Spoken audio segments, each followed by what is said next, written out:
Hello everybody, today we are going to discuss Should Wizard Hit Mummy by John Updike. And the theme of this story is, as you can see, every individual is unique in his or her own rights. So instead of going for others' qualities or virtues, we should have faith in ourselves and we should work on improving our own qualities and virtues. So that is what the story says. Now here we have parallel stories.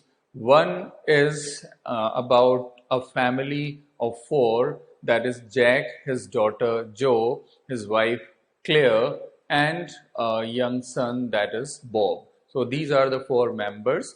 And the other, in this story, there is a story within story, as I said.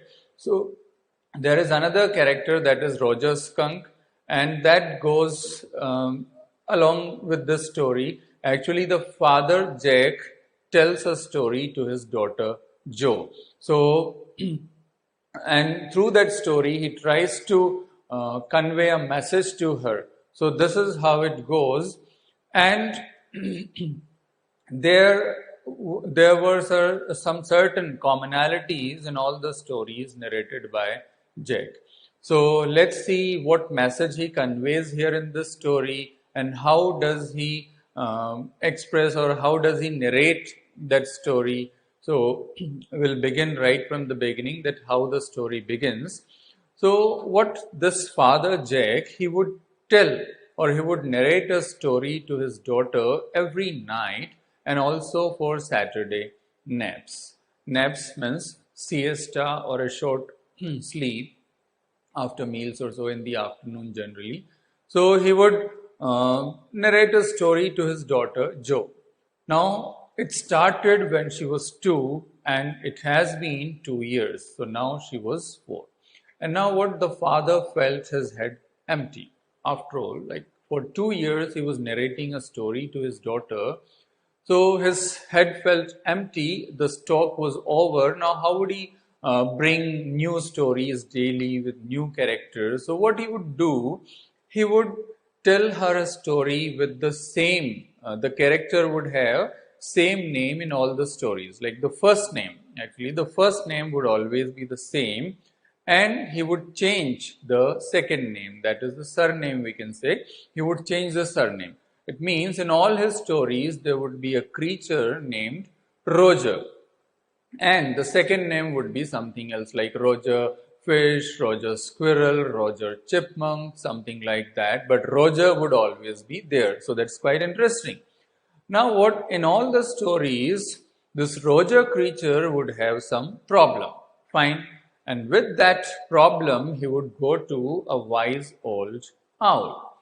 Now that he would tell the problem to the owl would suggest him to go to the wizard would solve the problem, but in the same breath would solve the problem, and he would ask pennies more than in number that the Roger creature would have. And in the same breath, he would direct him, or he would suggest him where the extra pennies could be found.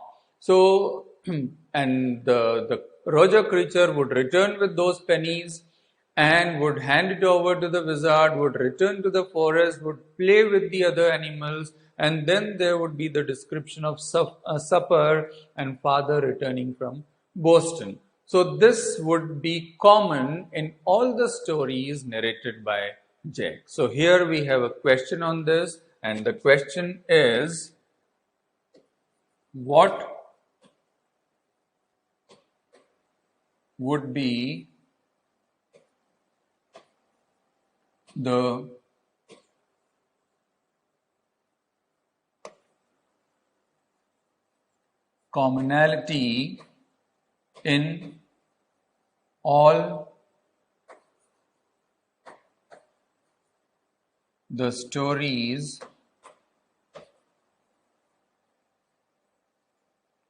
narrated by Jack? So the question is, what would be the commonality in all the stories narrated by Jack?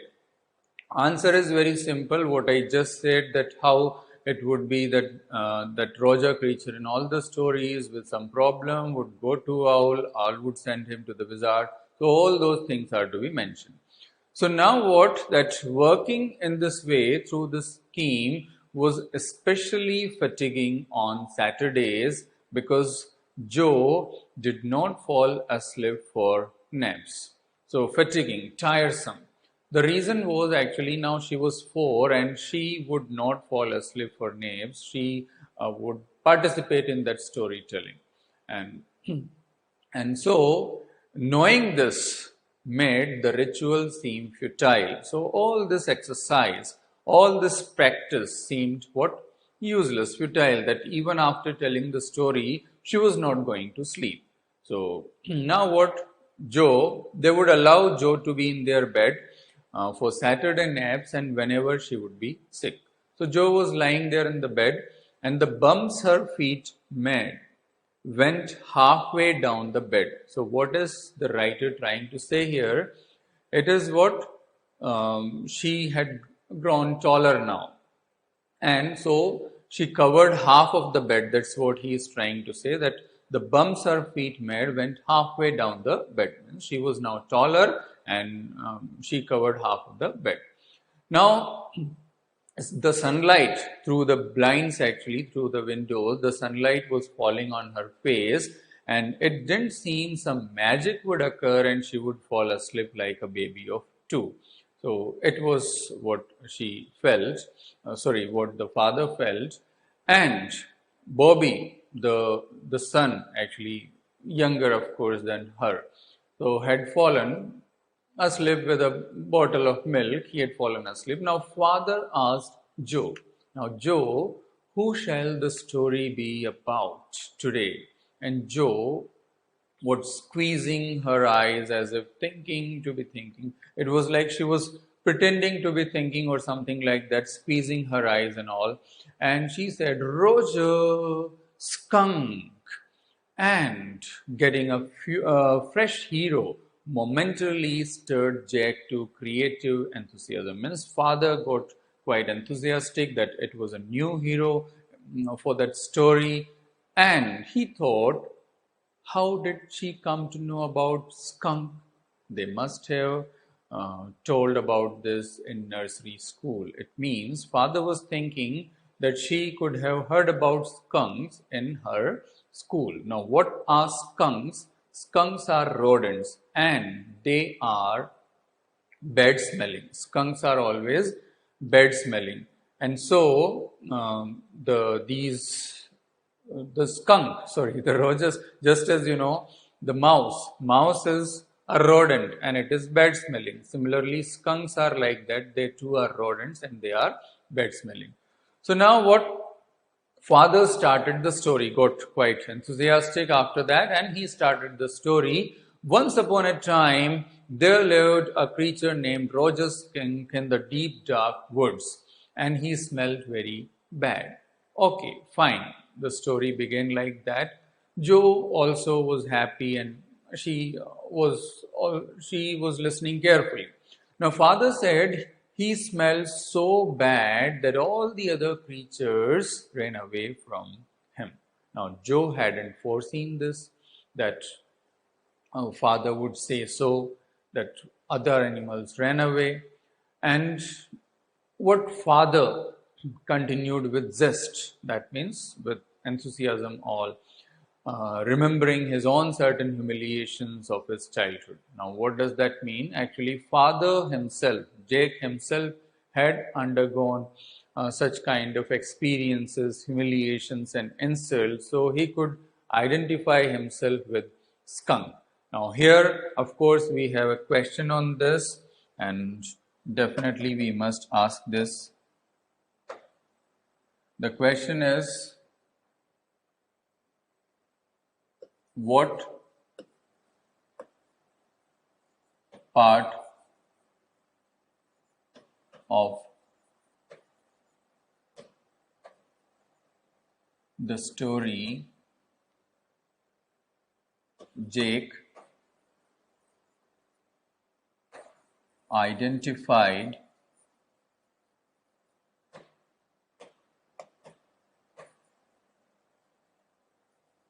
himself with.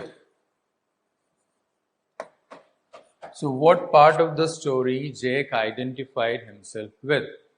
So, what was that? We can say this when he was talking of his humiliations. So, this part, because he himself had experienced such insults and humiliations in his childhood. So, that is what we can say. Now, what father continued. So when he went to play, the other animals would run away from him, saying, "What? Oh, oh! Here comes stinky skunk!" And then they would run away from him, and he would stand there all alone, and two big drops of tears would fall down his eyes. And father, actually, this story would go along with all that action and everything. So father drew the course of tears alongside her nose, like in this manner, the tear came down and fell. So what the corners of her jaws drooped down and the lower lip protruding forward. So she acted for that how the creature, how skunk wept. Just as you see what happens when the small children cry. So this kind of manner they do this. So it was just the same with the skunk. Now Joe knew that what would happen further, and so she said, "What, won't he see the owl?" Because that would be the next step. She knew all. So won't he see the owl? And she switched her legs, and that made what?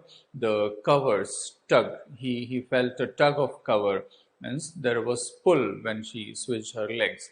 But he had no wish to hurry on because he knew he was telling her something true, something she must know. Downstairs, some chairs scrapped. Claire was doing the painting work downstairs. Claire, his wife, of course. And now what happened? The skunk went to the owl on the tip top of a tree. The owl was sitting there, and he said to the owl that, "I smell very bad." He said, "So you do?" That, "Yes, you smell very bad. And all the other animals run away from me. And what can I do?" And he started crying.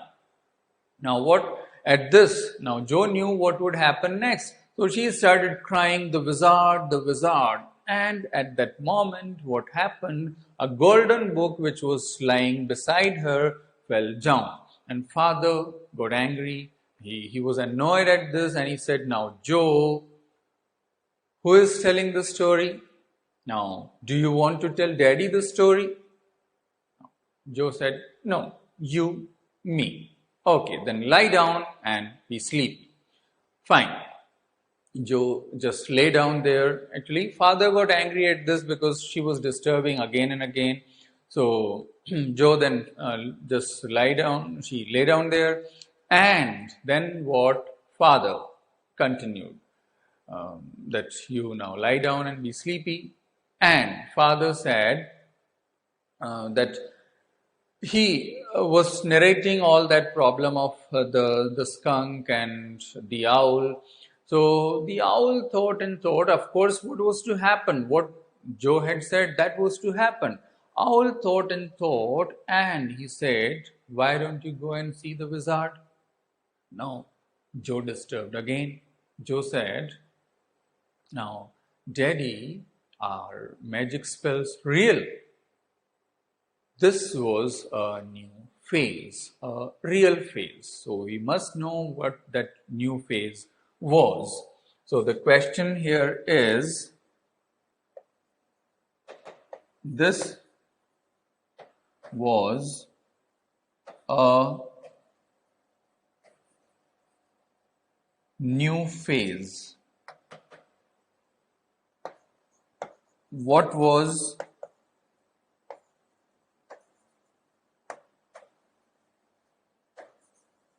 the new phase in Joe's life? So what was the new phase in Joe's life? The answer is that Joe had grown up a bit and she had started participating in the storytelling exercise.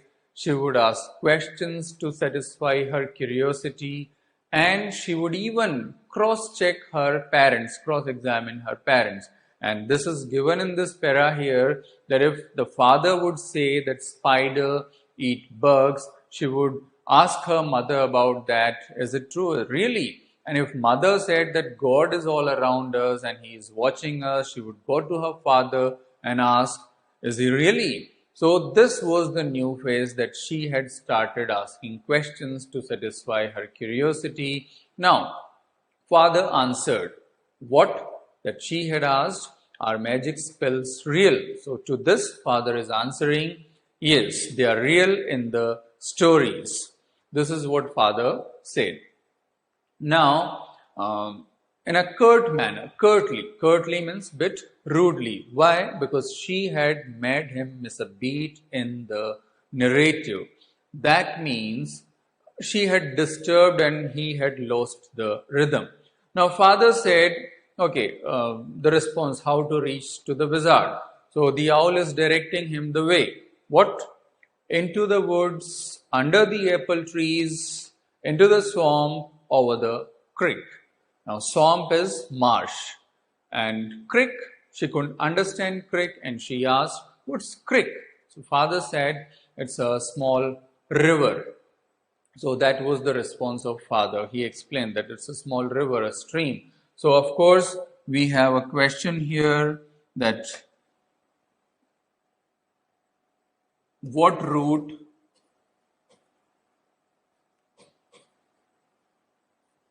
was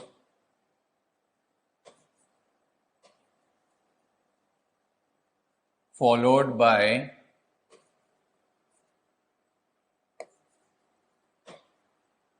the skunk to reach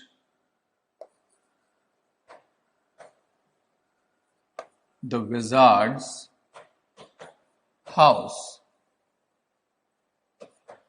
So, what route? So, all this, what into the woods, under the apple trees, all that I just described, that is to be mentioned here. Now, he reached finally and he saw the cottage, he went and knocked. Now, for that, what the father did, he just rapped and knocked on the windowsill. Now, what is windowsill? Just near the window, the platform that you see, that is called windowsill. So father knocked there, and Joe's tall figure clenched into an infantile thrill. She was all thrilled and excited when she heard all this. And then what? The wizard came out, white beard, pointed blue hat, and he said, hey, you smell awful. What's this? What do you want? So now what is this actually? This was father's special effect. Yes, he could have simply said that what is this? What do you want? But instead of saying that, he made it in this manner. And he did this how? By scrunching up his face and whining through his eyes. That is what, like, we can say, just almost cringing through his eyes, and which made for the interval roomy. Roomy means watery. When he scrunched up his face and did all that, so eyes got watery. And then he said, yes, I know that. What did he know? And who? Skunk is saying so that, yes, I know that. So what did he know? Actually, if you remember, this wizard said, hey, you smell awful. So he is answering that yes, I know that.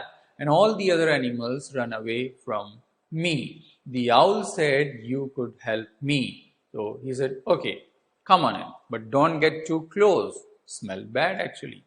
So, and inside, father is telling her, inside Joe, inside that wizard's house, were all those magic things jumbled up in a big dusty heap. So everything was cluttered there, all just in a heap, and because he didn't have a cleaning lady.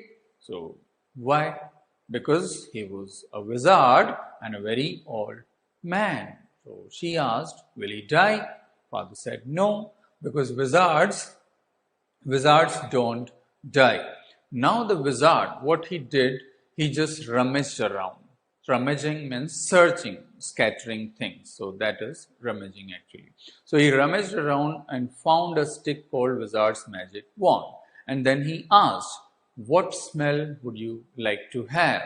And he thought and he said, "What?"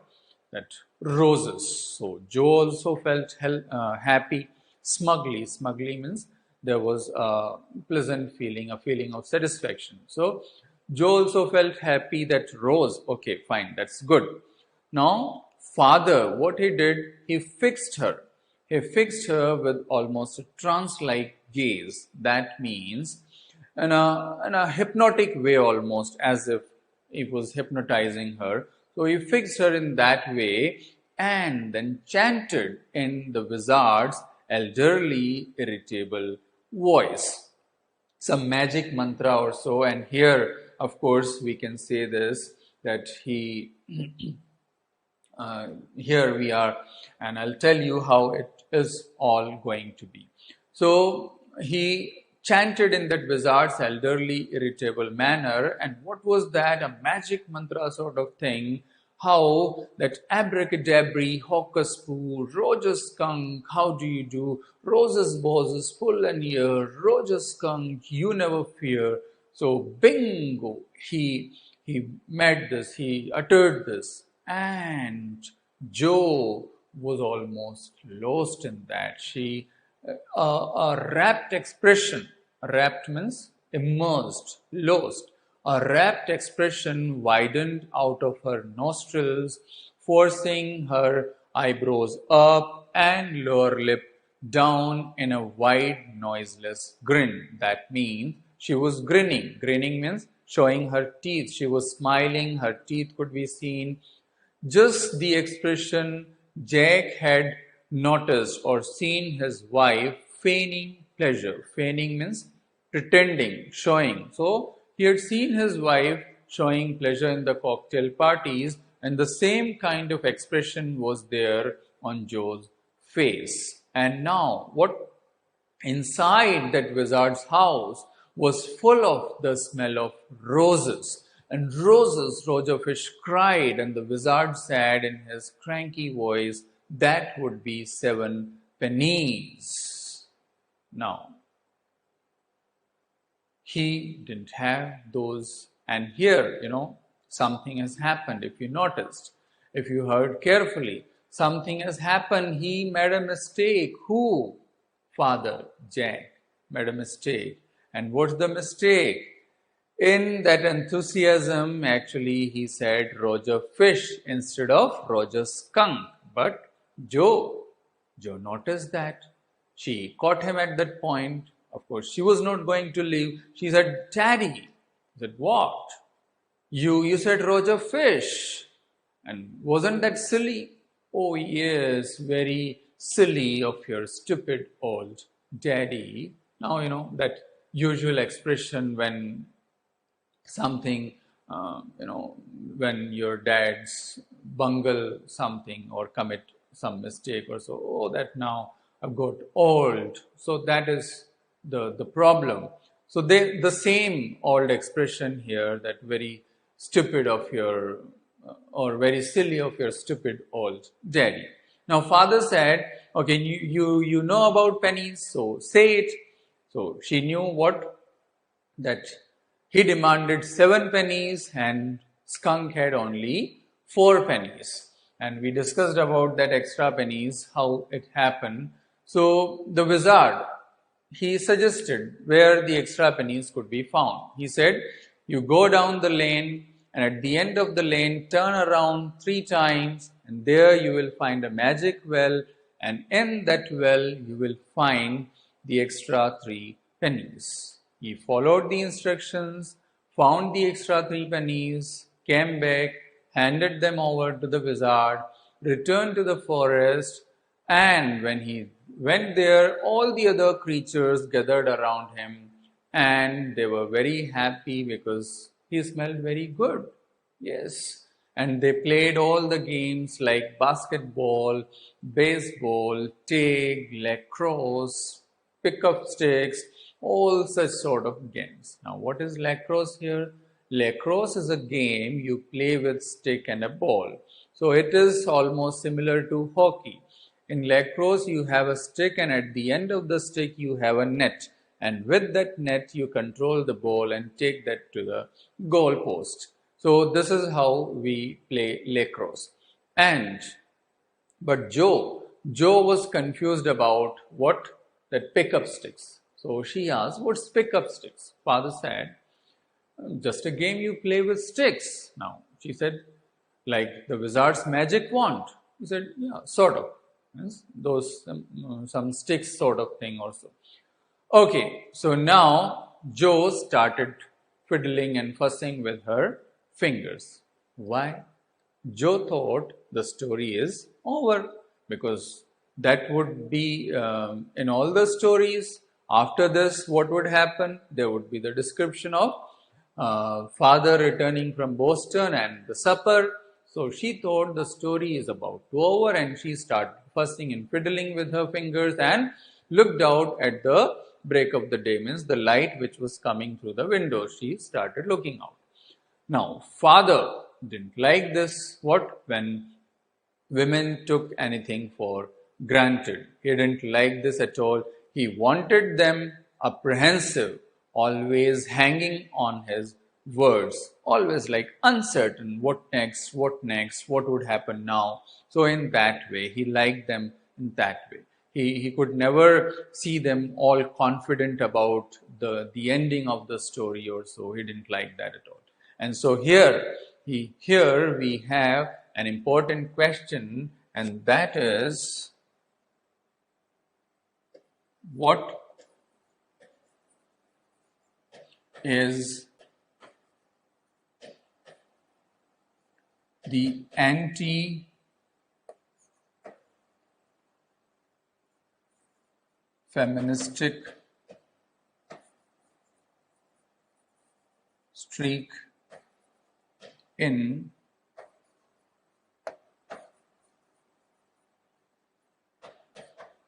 what is the anti-feministic streak in the story? What is the anti-feministic thread in the story? And this is very much clear what I just said. Now what happened? Father told Joe, now Joe, are you listening? And Joe said, yes, because this is very interesting. Actually, what father now brought a twist in the story. Jack, the skunk, went to home, went to his mother, and mother said, what's this awful smell? Now, Joe was surprised. She was shocked that it was such a good smell, and mother was saying, awful smell? How? And skunk responded, it's me, mommy, your son. I smell of roses, thinking perhaps mother didn't recognize him. And mother said, who made you smell like that? He responded, the wizard. So mother said, well, of all the now, we are going straight back to that very awful wizard. Now Joe, suddenly the thrill was back. She sat up sharply, and her hand skittered off, just moved off into the underbrush, that means under the bed sheet, and she was all excited again. But there was a problem in her mind, there was a question in her mind, and she said, but daddy, all the other animals ran away from him. So father said, okay, we will take your concern as well, we'll include that as well. So father added that in the story. Skunk said to his mother, mommy, all the other animals run away from me. And mommy said, I don't care. You smell the way a young skunk should have smelled. And I am going to that very awful wizard. And what she did, she took an umbrella and went to that wizard and hit him right over his head. And listening to this, Joe was all shocked, and she just raised her hands.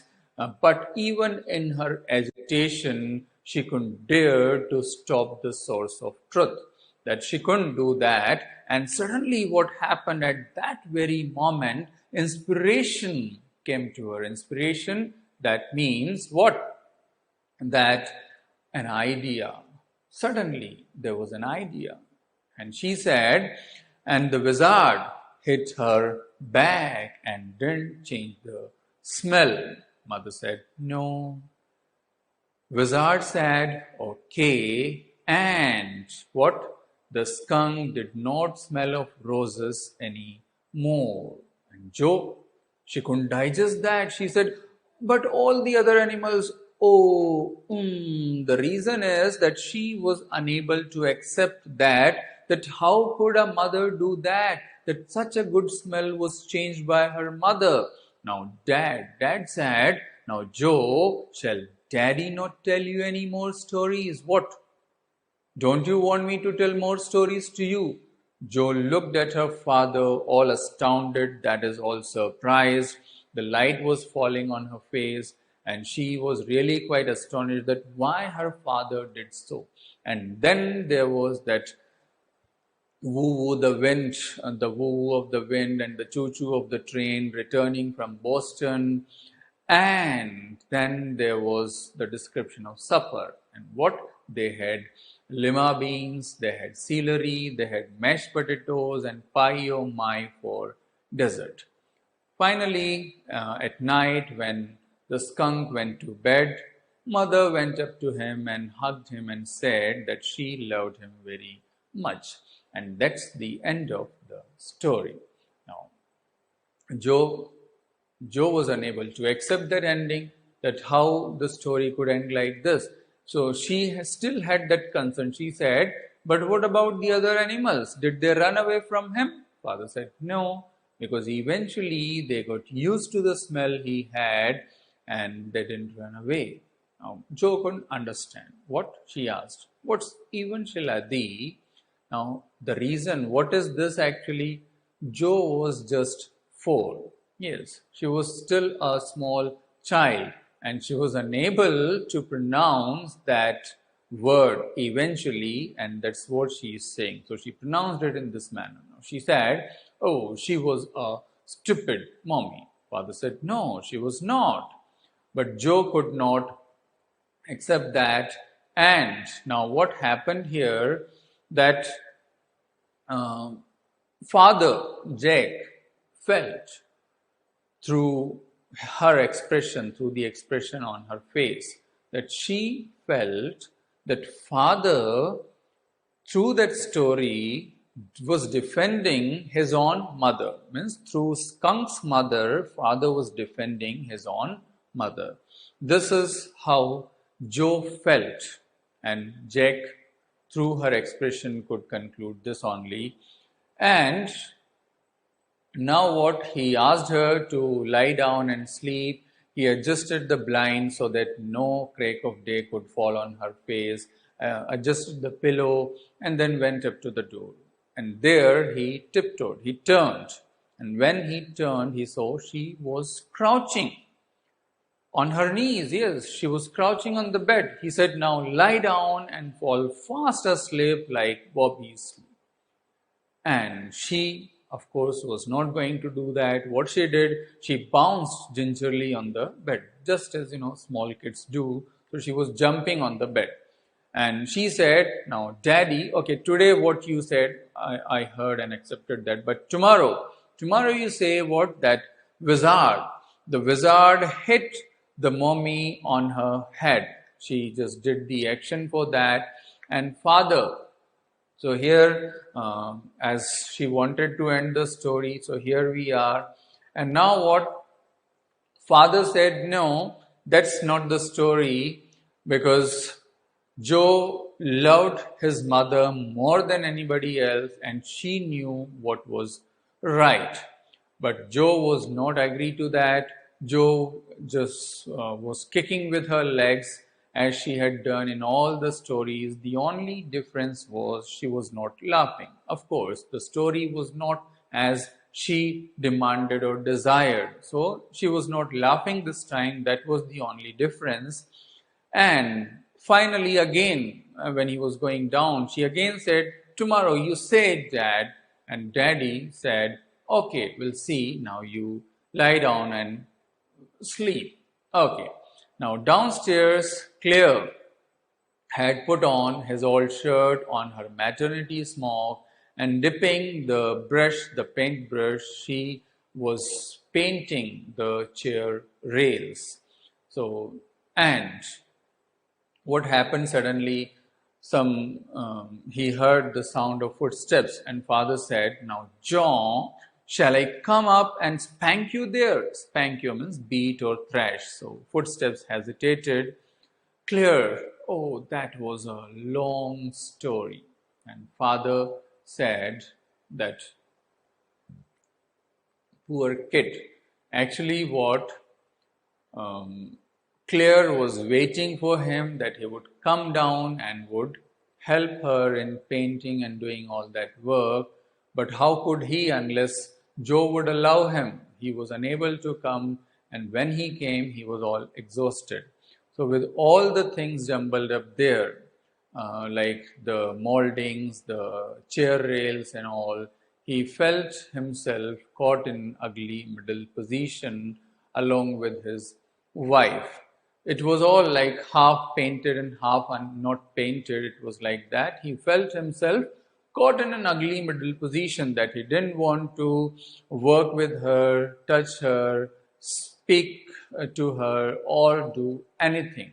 Now, why so?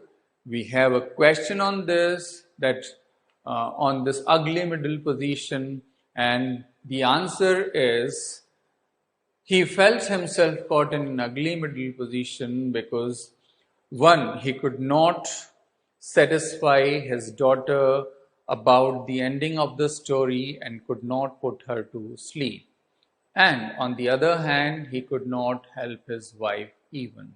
So he was unable to justify himself at either place, and with all those things jumbled up, he felt himself caught in an ugly middle position. So that is what we have to write. The other important question is the moral issues that the story raises, the message here. So the message here is every individual is unique in his or her own rights. The important point is what? That you should have faith in yourself, and unless you have, instead of craving for others' qualities and virtues that others possess, you should really believe in yourself and work on your qualities. That is more important. And the second thing is, until and unless you are mature enough to take decision for yourself, you should follow the decisions taken by your parents, because whatever they do for the welfare of their kids. So that is what the writer is trying to say, and we can infer this from the last part of the story, where it has been mentioned that father is telling Joe that Skunk loved his mother more than anybody else, and she knew what was right. So it tells us that until and unless you are mature enough to take decisions for yourself, you should follow the decisions taken by your parents. So these are the 2 points that we need to mention, or we can mention as the moral issue raised here, or the message of the story. And apart from these 2 things, the other questions mentioned here at the back, they too are very, very important, and you must practice them at least once. So that's it. Thank you very much.